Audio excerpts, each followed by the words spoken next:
এসছো? বেবি বয় টেস্ট পরীক্ষা ছাদে গিয়ে কথা বলছিল।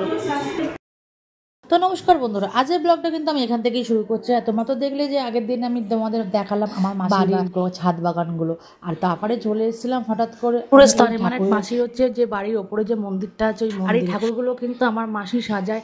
আর যে এই কাপড়গুলো আছে বিশেষত আছে কাপড়গুলো হচ্ছে অর্ডার দিয়ে, আর এই যে তারা মা মনে হচ্ছে পুরো বসানো। আর এই তুলসী মঞ্চ কিন্তু তোমার অনেক বিশেষত আছে। যে পায়ের ছাপটা তোমরা দেখছো, এই পায়ের ছাপটা কিন্তু আমার মাসি যখন সে ছোটবেলা ছিল তখন সে পায়ের ছাপ এখানে প্রতিষ্ঠা করা হয়েছে। ওরা সূর্য ভগবান হিসাবে তখন সেটাকে জল, এটা ওদের বাড়ির প্রথা, সেটা তো আমিও জানতাম না। তখন হচ্ছে আমাদের হয়ে এসছে, তো চারিদিকে হচ্ছে অন্ধকার ছেয়ে যাচ্ছে, আর চারিদিকের পরিবেশটা এত ভালো লাগছে না। আর সাথে ছিল হচ্ছে খুব ভালোই লাগছিল। আর ছাদে কিন্তু আমার আসা হয়নি, আর আমাদের সঙ্গে সঙ্গে কিন্তু তুমিও দেখে নিলে আমার মাসির বাগানের ছাদ বা ছাদের পরিবেশগুলো। তারপরে আমার মেয়ে আবার চলে গেল নিচে, কারণ ওরা আর উপরে ভালো লাগছে না।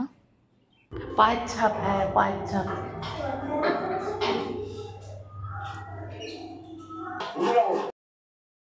খেলি চিপস, কোল্ড ড্রিঙ্কস, আরও এখানে রাখা রয়েছে,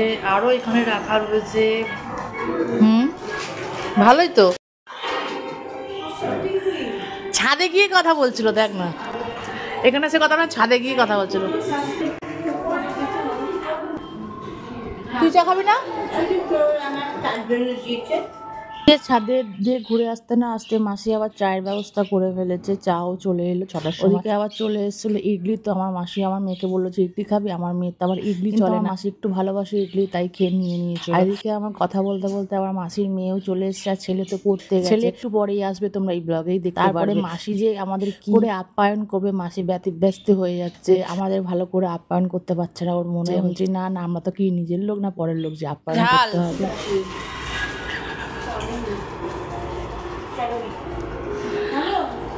এইগুলো খাবে।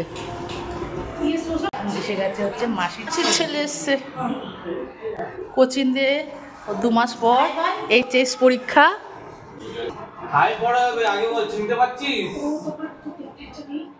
আর তোমরা তো জানো ছেলেকে দেখে আর মেয়েকে দেখে লজ্জা পেয়ে গেছে, আর ওরা ধরে নিয়ে ওই জন্য আদর করছে। ওরা বলছে তুই এত ফোনে এত কথা বলিস কেন, সামনাসামনি কথা বলিস না, কথা হচ্ছে। আর দেখো যেই ওরা চলে গেছে তখন ওর মুখে বুলি ফুটেছে।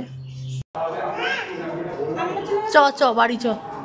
না বাড়ি যাবো না, থাকবো, বাড়ি যাবো না। হ্যাঁ না না যাবো না। যে তোমরা কোথায় এসছো বলো, তুমি কোথায় এসছো? বেবি বাড়ি, বেবি বাড়ি ভালো লেগেছে? থাকি তাহলে, থেকে যাই।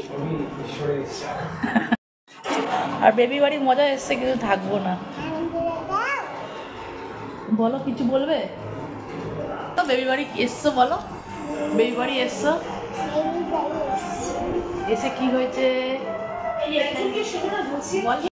নিবি না তো? তোমাদের যে আগেই বললাম যে আমার মাসি ব্যতিব্যস্ত হয়ে গেছে, দেখো আমার মেয়েদের জন্য চিপস, তারপরে কোল্ড ড্রিঙ্কস কত কিছু এনে দিচ্ছে। সন্ধ্যাটা কিন্তু এরকম ভাবেই কাটলো। খাওয়া দাওয়া হয়ে গেল। ব্লগটা আমি এখানে শেষ করছি, দেখা হবে নেক্সট ব্লগে।